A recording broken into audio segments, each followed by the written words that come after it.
Morning বন্ধুরা, তোমরা সবাই কেমন আছো? আশা করছি ভালো আছো। ভগবানের কাছে প্রার্থনা করি ভগবান যেন তোমাদেরকে সবসময় সুস্থ আর ভালো রাখে।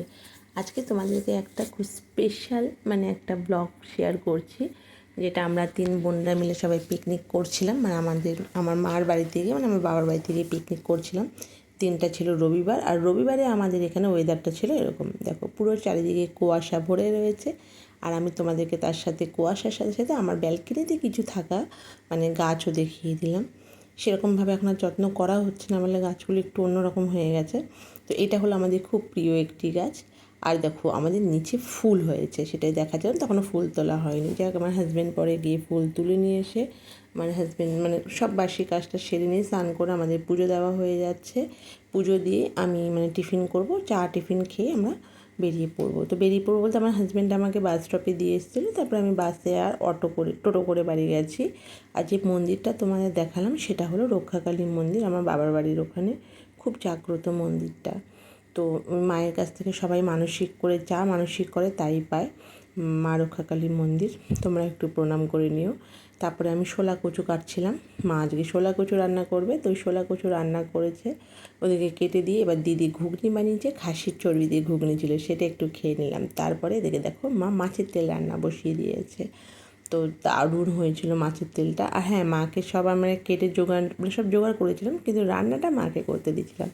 কেন, মায়ের হাতের রান্না তো ঘরে রোজ করে খাই, কিন্তু মায়ের হাতের রান্না কোথায় পাবো বলো? ওদিকে মা রান্না করছিল, আর এদিকে আমরা সব মাখা ঝোঁকা চলছে। সব 3 বোনরা আর দিদির মেয়ে সবাই ছিল, সবাই মিলে আমরা সব কুল মাখা, পেয়ারা মাখা, শ্যাকলো মাখা সবই খাচ্ছিলাম। এসব খেয়ে এতটাই পেট ভরে গেছিলো যে ভাত খেতে অনেকটা দেরি হয়ে 4টের সময় আগে ভাত খেয়েছি আমরা। আর রাত্রেবেলা কেউ কিছু খেতে পারিনি। সারাদিন আমাদের সেদিনটা খুবই ভালোভাবে কেটেছে। খুব মজা করেছি আমরা, খুব ভালোভাবে। অনেক দিন পর 3 বোন এক জায়গায় হয়ে এরকম মজা করলাম। মা ছিল, বাবা ছিল, হাজব্যান্ডরাও ছিল, যাই হোক। তো খুবই ভালো লাগলো। তোমরা কারা এরকম বাড়ির 3 বোনেরা বা সবাই মিলে এইভাবে মজা করো বলো। আর এই দুটো হলো আমার মাদের বাড়ির অতিথি। ওরা এখানেই থাকে। ওইটা হলো বাগি, যেটা পালিয়ে গেল ও হলো বাগি। আর এটা হলো মিনি। এই মিনির মেয়ে হলো বাগি। আর একটা ছিল, জানো তো, মারা গেছে, আমাদের পুচকুটা, ওটা মারা গিয়েছে।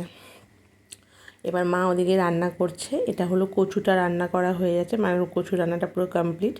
তো এবার শুধু মাংসটা বাকি ছিল। মাংসটাও মা রেডি হয়ে যেত। মাংসটা এত সুন্দর হয়েছিল না, একদম পুরো বিয়ের বাড়ির স্টাইলে মা রান্না করছিল। মাংসটা দারুণ হয়েছিল। তা আমরা এখানে সবাই মিলে খেতে বসে গেছি। প্রথমে মাছের তেল দিয়ে খেলাম। ওদিকে মা রান্না কমপ্লিট, আর এদিকে গরম গরম ভাত নিয়ে সব বসে পড়েছি। মায়ের হাতের রান্না একটা আলাদাই স্বাদ। তোমরা জানিও, তোমাদের এরকম মনে হয় না? মায়ের হাতের রান্না একটা আলাদাই স্বাদ। তো সত্যি বাড়িতে নিজে রান্না করে যত না ভাত খাই, ওখানে একটু বেশিই ভাত খাওয়া হয়ে যায়। মাংসটা দারুণ হয়েছিল গো খেতে। এখনও আমার দেখে লোভ লাগছে। আচ্ছা, তোমরা কারা কারা চিকেন আলু দিয়ে খেতে ভালোবাসো, কারা কারা চিকেন আলু ছাড়া খেতে ভালোবাসো, অবশ্যই জানিও। হ্যাঁ, আর শেষ পাতে ছিল চাটনি আর পাঁপড়। এটা আমার বোন আমার কাকার মেয়ে বানিয়ে নিয়ে এসেছিলো, চাটনি আর পাঁপড় আর মিষ্টি। তারপরেও কিছু ছিল, দাঁড়াও, এখন শেষ হয়নি, আইসক্রিম ছিল।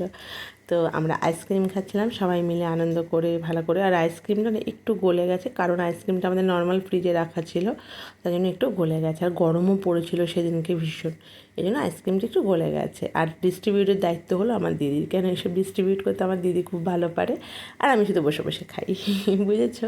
তোমরাও বলো, এরকম বোনরা মিলে একসাথে হলে কত মজা লাগে না? তারপরে আমি গেলাম শুতে। আর দেখো, উনি আবার আমাদেরকে উঁকি মেরে দেখছে ওখান থেকে। এটা হলো বাগি, হেবি দুষ্টু।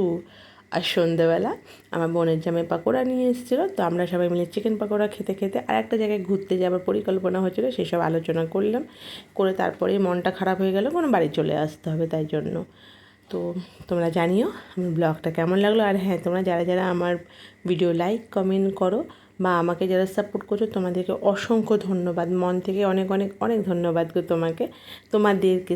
তোমরা ভালো থেকো, সুস্থ থেকো। আবার পরে তোমাদের সাথে দেখা হবে। Tata, bye bye.